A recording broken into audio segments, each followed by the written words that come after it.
A number of his policies are actually detrimental to economic activity. His tax cuts, in principle, could be a good thing, but they're essentially geared towards the high income earners. So Gregory, taking a look at Donald Trump, the presidential candidate for the United States for this year, now if he does become president and he does implement his reforms, and in particular his tax reform, what will this mean for the US economy? Well, I think overall it would be a negative for the U.S. economy, and that's quite interesting because generally you view tax cuts as an incentive for the private sector to spend more because they have less of a tax constraint. But his initial proposal to cut tax revenues by close to $10 trillion over the next decade would need to be financed, and there are two ways to finance that. Either you cut spending or you allow the deficit to increase. If you cut spending, then that's a pretty severe negative hit to the U.S. economy, and we calculated that if he does implement that type of reform, then that would push the U.S. economy into recession by the end of his first year.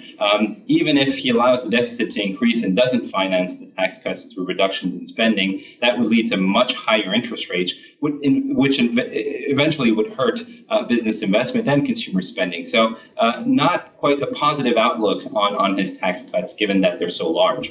And let's just focus a little bit on what you mentioned there on the fact that Donald Trump would drive the US economy into a recession by the end of this year. Now, just how bad could things be? Things could be pretty bad. A number of his policies are actually detrimental to economic activity. His tax cuts, in principle, could be a good thing, but they're essentially geared towards the high income earners, with the top 0.1% of income earners benefiting from 20% of the tax cuts. And if you even expand to the top 1%, 40% of the tax cuts would go to that top 1%. So heavily tilted towards the high income earners, which is generally not a good thing. His immigration policy is detrimental to the population growth and the labor force growth.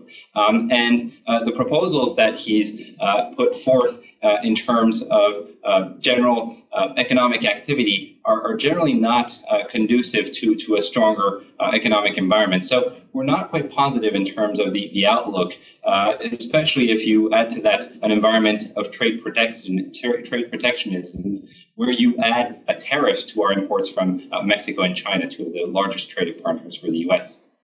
Now, you mentioned this tilt then for the economy in regards to the upper 40% not actually having to pay a significant tax difference. So for US businesses, for example, would this be beneficial for them? Is there any benefits from this? Well, I think initially there might be some benefits from lower taxes on some businesses.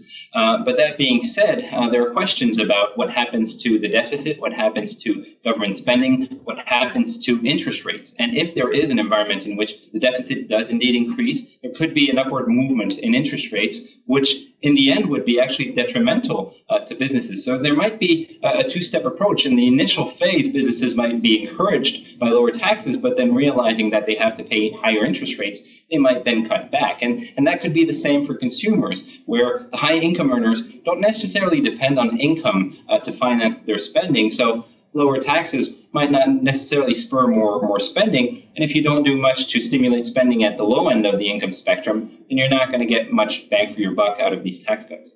Fantastic. Well, Gregory, thank you so much for joining us on the line to provide your insights. Thank you.